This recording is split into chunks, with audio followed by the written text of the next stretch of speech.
Good morning, everyone. How are you? All fine? Good. Chapter number 5માં આપણે કેટલીક કોષીય અંગિકાઓ વિશે ચર્ચા કરી ચૂક્યા, જેમ કે કણાભસૂત્ર, રસધાની, અંતઃકોષરસજાળ, ગોલ્ગી કાય, લાઇસોસોમ, है ना? ओके. रंजक कणों. હવે જો રંજક કણોની થિયરી તમને બરાબર યાદ હોય તો રંજક કણો ટોટલ 3 ટાઈપના હતા. એક રંગકણ, જે આપણે જોઈ ગયા લેક્ચરમાં. બીજા રંગવિહીન કણ, એ પણ જોઈ લીધું. હવે આપણે વાત કરીએ હરિતકણની.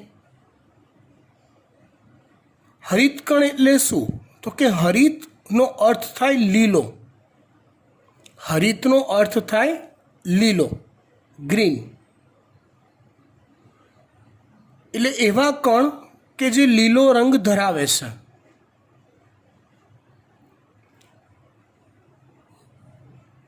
હવે ફરી પાછું આપણે રંજક કણની વાત કરું તો એક એવા રંજક કણો કે જે લીલા સિવાયનો રંગ ધરાવે, નારંગી, પીળો, લાલ. બીજા એવા કે જે કોઈ રંગ જ નથી ધરાવતા, ખોરાક સંગ્રહી કણ તરીકે વર્તતા હોય. અને ત્રીજા રંજક કણ એવા કે જે લીલો રંગ ધરાવતા હોય, એને કહેવાય છે હરિતકણ. સ્ટાર્ટ કરીએ આપણે હરિતકણ વિશે. આ જે આકૃતિ આપી છે એ હરિતકણની છે. શેની આકૃતિ છે આ? હરિતકણની. હરિતકણ ક્યાં હોય? તો લીલી વનસ્પતિમાં મોટે ભાગે મધ્ય પર્ણપેશીમાં આવેલા હોય છે. ક્યાં આવેલા હોય છે? તો કે લીલી વનસ્પતિમાં મોટે ભાગે મધ્ય પર્ણપેશીમાં આવેલા હોય છે. હવે મધ્ય પર્ણપેશી એટલે શું એ સમજો.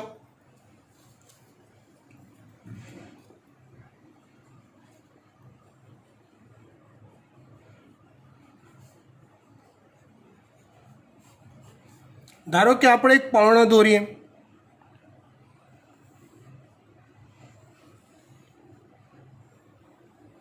આ રહ્યું. એ પર્ણમાં આવું બધું દોરીએ.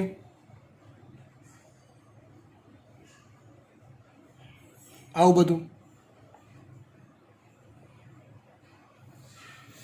તો જુઓ, પર્ણની અંદર આમ આપણે કહીએ કે પર્ણનો રંગ કેવો? તો આપણે કહીએ કે લીલો. પણ એ પર્ણમાં આ જે વચ્ચેની એક દાંડી હોય ને, એને કહેવાય છે શીરા. અને એ શીરામાંથી આવી શાખાઓ સર્જાતી હોય, એ શાખાઓને કહેવાય છે શિરિકા. ફરીવાર, પર્ણમાં વચ્ચે આવી એક શાખા હોય, એક સળંગ, એને કહેવાય શીરા. અને એમાંથી આવી શાખાઓ સર્જાય, જેને કહેવાય શિરિકાઓ.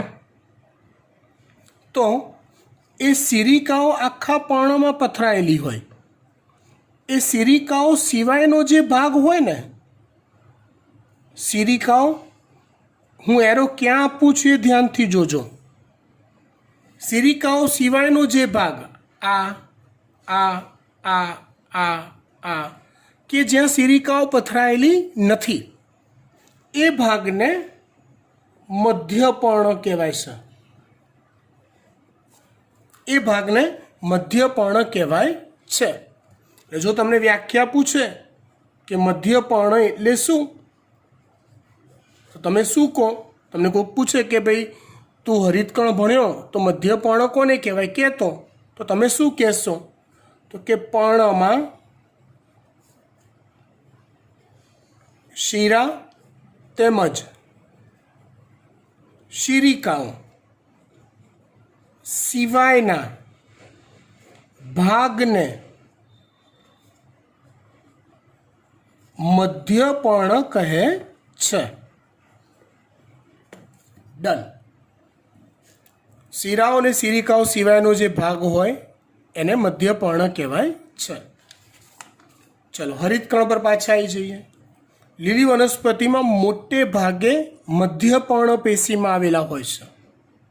કોણ? હરિતકણ. એનો આકાર કેવો હોય?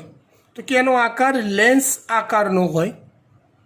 લેન્સ, ચશ્માનો લેન્સ, બહિર્ગો લેન્સ આપણે કહીએ એવો. કાં તો ગોળાકાર હોય, કાં તો બિંબાકાર હોય. બિંબ આકાર એટલે આવો થાય. જો લેન્સ આકાર એટલે કેવો? કે આવો. આવો. ગોળાકાર તો હવે આવડે, એ તો હું ના દોરું. બિંબ જેવો આકાર એટલે કેવો? તો કે આવો. બિંબ એટલે થાંભલો, થાંભલા જેવા આકારના. કે પટ્ટી આકારના હોય, કે પટ્ટી આકારના. પટ્ટી આકાર એટલે કેવો? તો કે આવો. આવા અલગ અલગ આકારના પટ્ટી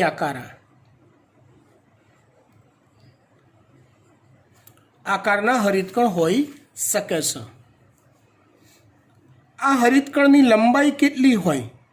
લંબાઈ, લેન્થ, આ કેટલી હોય? તો કે આશરે 5 થી 10 માઇક્રોમીટર જેટલી હોય. આમ લેન્થ તમે જુઓ, માઇક્રોમીટર એટલે શું થાય? 10⁻⁻6 મીટર. આવડે છે ને એ તો? હા. એની લંબાઈ કેટલી હોય? આ ભાગ તો કે 5 થી 10 મીટર માઇક્રોમીટર જેટલો હોય. એની પહોળાઈ એટલે આટલો ભાગ. આ પહોળાઈ એની કેટલી હોય? તો કે 2 થી 4 માઇક્રોમીટર જેટલી હોય. જુદા જુદા કોષોમાં તેની એટલે કે હરિતકણની સંખ્યા જુદી જુદી હોય છે. દરેક કોષમાં જે હરિતકણ ધરાવતા કોષ હોય એ દરેક કોષમાં હરિતકણની સંખ્યા એક સરખી હોય એવું જરૂરી નથી. ક્લેમિડોમોનાસ નામની એક લીલ છે, તમને ખબર હોય તો. એ એક કોષી લીલ હોય. ક્લેમિડોમોનાસ એક કોષી લીલ છે. હવે એનો એક કોષ તમે જુઓ ને તો એના એક કોષમાં ખાલી એક જ હરિતકણ હોય. એક કોષ એક હરિતકણ. જ્યારે તમે વનસ્પતિનું મધ્યપર્ણ લો તો મધ્યપર્ણ પેશીનો કોઈ એક કોષ હું ઉઠાવું. ધારો કે આ મધ્યપર્ણ પેશીનો એક કોષ છે.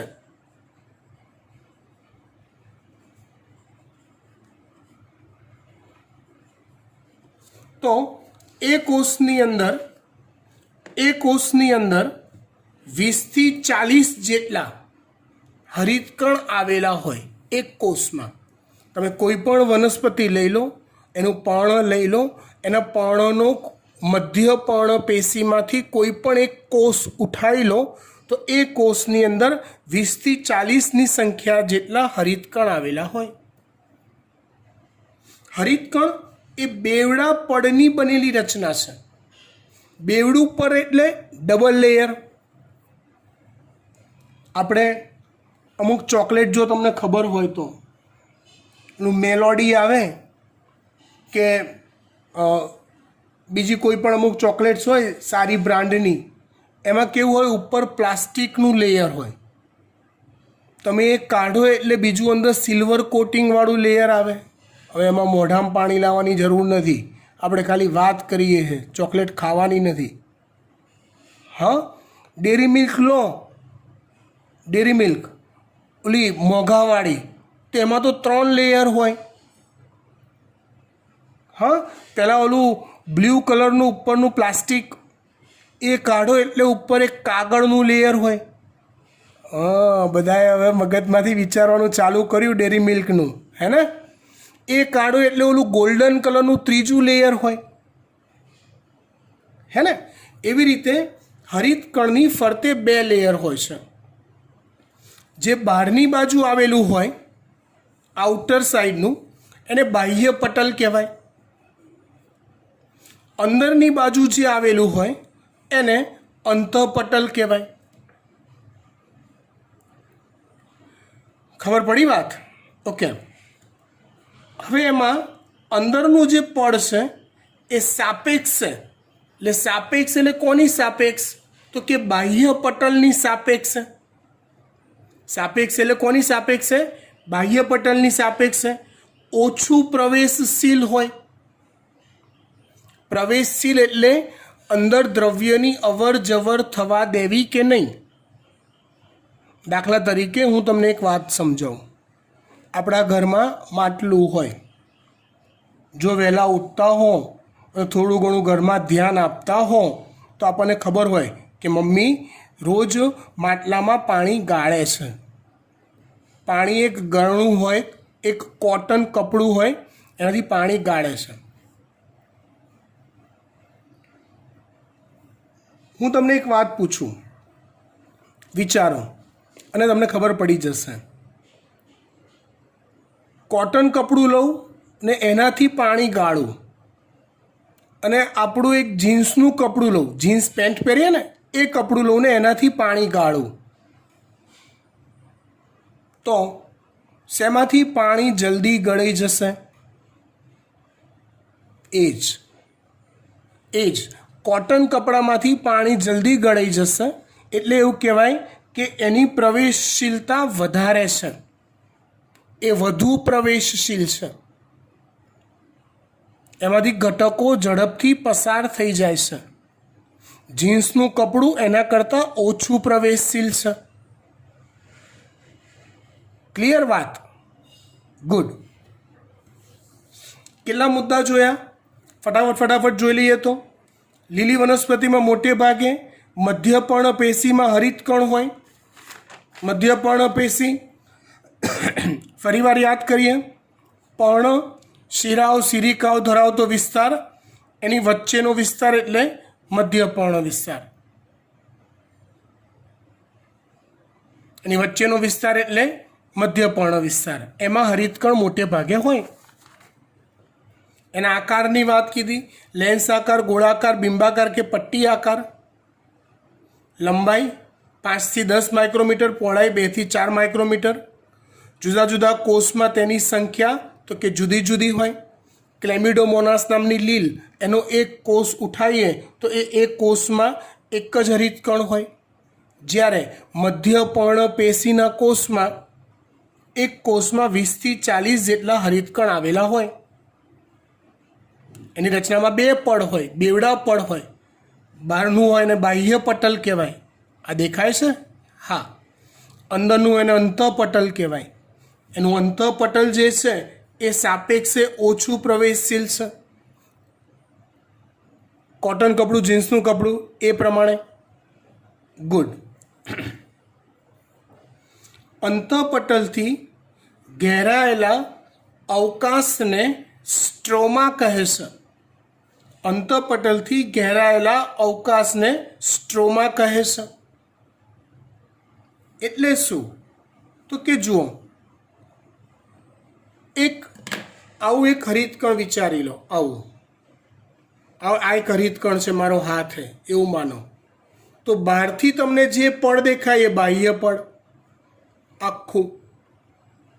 એની અંદર જે બીજું પડ હોય એ અંતઃપટલ. અંદર એક આવું પોલું છે, હું એને આમ ખોલીને જોઉં તો ખબર પડે ઓહો અંદર આખું પોલાણ છે. આ બધું પોલાણ છે. તો એ જે પોલાણ છે ને એ પોલાણને કહેવાય સ્ટ્રોમા. એ જે અવકાશ છે એને કહેવાય છે સ્ટ્રોમા.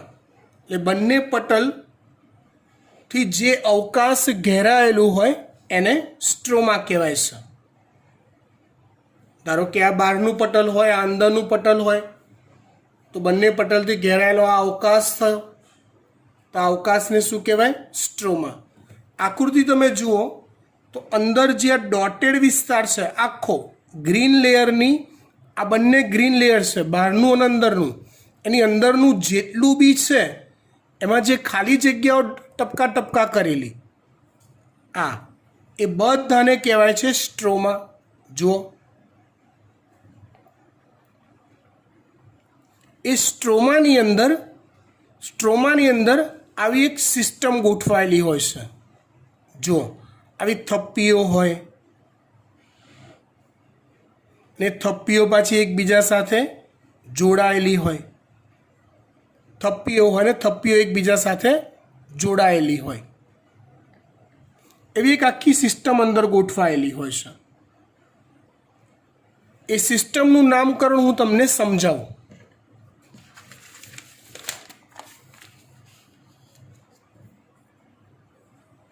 આવો એક એકમ હોય,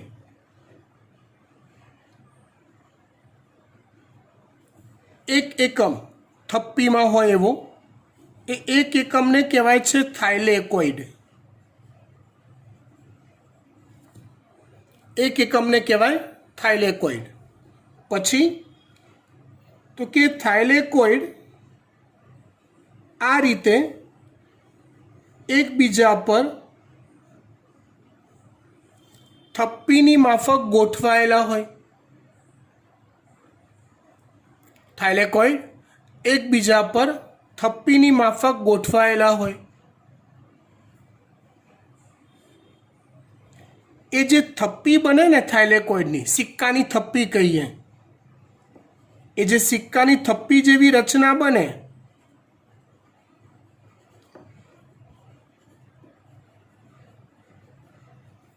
એને ગ્રેનમ કહેવાય.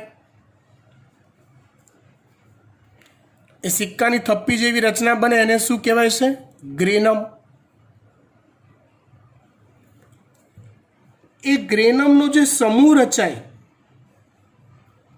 અથવા ગ્રેનમનું જે બહુવચન હોય એને કહેવાય છે ગ્રેના અથવા ગ્રાના. ફરી એકવાર, આજે લાલ કલરના અમે જુઓ થપ્પીઓ બનાવી છે, લાલ કલરના યુનિટ્સની, દેખાય? હા, એ થપ્પીનો એક યુનિટ કે એક એકમ, એક સિક્કા જેવી રચના એને થાઇલેકોઇડ કહેવાય. એ થાઇલેકોઇડની આખી થપ્પી તૈયાર થાય એને ગ્રેનમ કહેવાય. આખી થપ્પીને, એટલે આ એક ગ્રેનમ થયું, આ બીજું ગ્રેનમ થયું, આ ત્રીજું ગ્રેનમ થયું, એવા બધા ગ્રેનમ ભેગા મળી જે રચના બનાવે એને કહેવાય છે ગ્રેના. એને શું કહેવાય? ગ્રેના અથવા ગ્રાના પણ કહેવાય. હવે આ જે ગ્રેનમ છે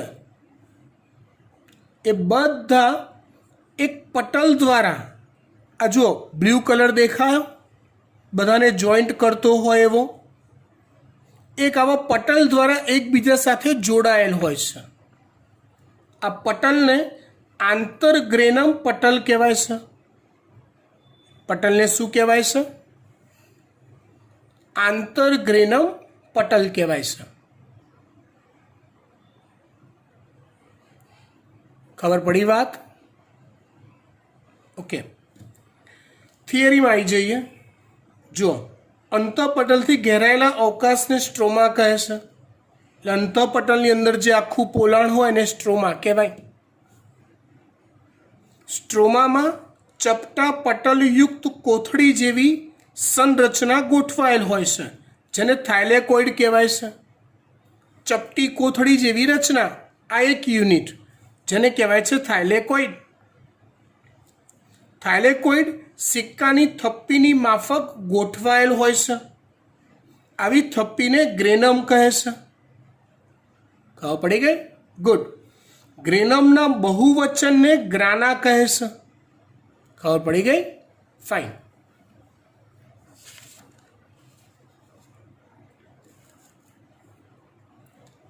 થાઇલેકોઇડ પટલની અંદર પોલાણ આવેલું હોય છે. મતલબ આ એક થાઇલેકોઇડ લઉં તો એ અંદરથી પોલું હોય છે, થાઇલેકોઇડ થોડુંક મોટું કરું એટલે ખબર પડે. આવું એક થાઇલેકોઇડ હોય, ઝૂમ કરીને આપણે કેમેરામાં એમ, તો એ થાઇલેકોઇડની આ દિવાલ એટલે થાઇલેકોઇડ પટલ,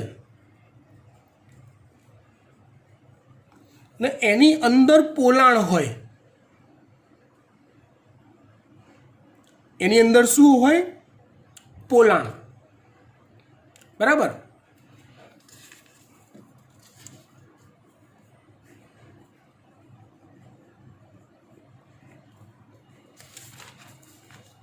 એ જે પોલાણ છે ને, એ પોલાણમાં વિવિધ રંજક દ્રવ્યો આવેલા હોય છે, જેવા કે ક્લોરોફિલ એ, ક્લોરોફિલ બી, કેરોટીનોઇડ્સ, ઝેન્થોફિલ્સ વગેરે જેવા. ક્યાં હોય? થાઇલેકોઇડ પટલની અંદર જે પોલાણ હોય એમાં હોય. શું હોય? વિવિધ રંજક દ્રવ્યો હોય.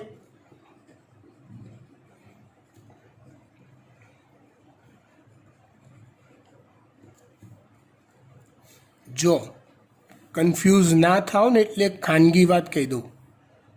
રંજક કણ એક મોટી આઈટમ છે, અને રંજક દ્રવ્ય એ રંજક કણને બનાવતી નાની આઈટમો છે, અથવા રંજક દ્રવ્યો ભેગા મળીને રંજક કણ રચે છે. હરિત કણ આપણે ભણી રહ્યા છીએ, તો હરિત કણ એક રંજક કણ છે. હા, અને એ રંજક કણની અંદર રંજક દ્રવ્યો આવેલા છે. હરિત કણમાં રંજક દ્રવ્યો આવેલા છે. તો કે ક્યાં આવેલા છે? તો કે હરિત કણમાં. હરિત કણમાં પણ ક્યાં? તો કે હરિત કણમાં અંદર આવી એક થપ્પીની માફક સિસ્ટમ ગોઠવાયેલી છે. એમાં એ થપ્પીને ગ્રેનમ કહેવાય. તો કે ગ્રેનમમાં ક્યાં છે રંજક દ્રવ્યો? તો કે એમાં આવેલા થાઇલેકોઇડ પોલાણ હોય કોથળી જેવા. એ પટલની અંદર જે પોલાણ હોય એ પોલાણની અંદર રંજક દ્રવ્યો આવેલા હોય છે. ક્લિયર? ઓકે.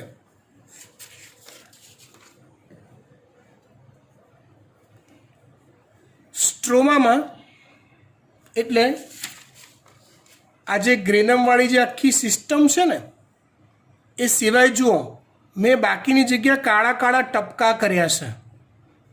દેખાય છે? હા, એ કાળા ટપકાવાળો જે વિસ્તાર છે, હું એની વાત કરું છું. તો સ્ટ્રોમામાં કાર્બોદિત અને પ્રોટીન સંશ્લેષણ માટેના ઉત્સેચકો આવેલા હોય છે. સ્ટ્રોમામાં શેના માટેના? કાર્બોદિત અને પ્રોટીન સંશ્લેષણ માટેના ઉત્સેચકો આવેલા હોય છે. આ ઉપરાંત વલયાકાર ડીએનએ. વલયાકાર ડીએનએ એટલે જનરલી આપણે ડીએનએ આવો દોરતા હોઈએ. DNA deoxyribonucleic acid. પણ અહીંયા જે ડીએનએ હોય એ આવા રાઉન્ડ શેપમાં ગોઠવાયેલા હોય છે.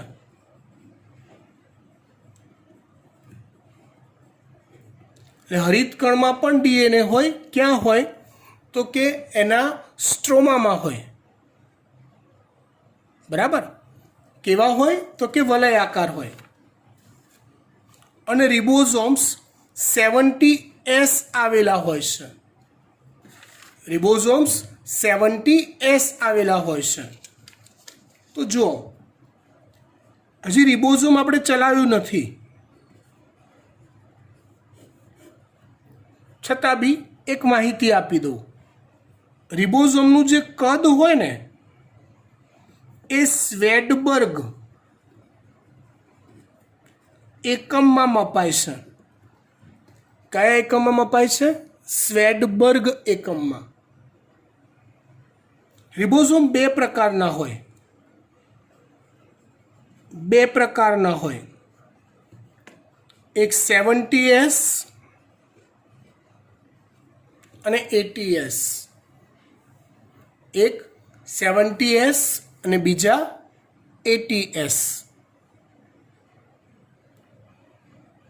અહીંયા હરિતકણમાં સ્ટ્રોમામાં જે રિબોઝોમ હોય એ નાના કદના હોય, જે 70S પ્રકારના હોય છે. ખબર પડી? ફાઇન. અહીંયા હરિતકણની ચર્ચા પૂરી થાય છે. આમ તો બીજી એક થિયરી આજે ચલાવવાની હતી, પણ હાલ આપણે ધીમે ધીમે જઈ રહ્યા છીએ. તમે લોકો હજી સાયન્સથી યુઝ ટુ થઈ રહ્યા છો. પ્લીઝ પ્લીઝ પ્લીઝ રિક્વેસ્ટ, મારી રિક્વેસ્ટ માનો. હું જે કહું છું એ તમારા ઉજ્જવળ ભવિષ્ય માટે કહું છું. ઓનલાઈન સિસ્ટમ અઘરી છે, ઇમ્પોસિબલ નથી.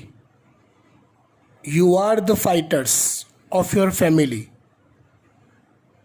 and your family want to invest in you,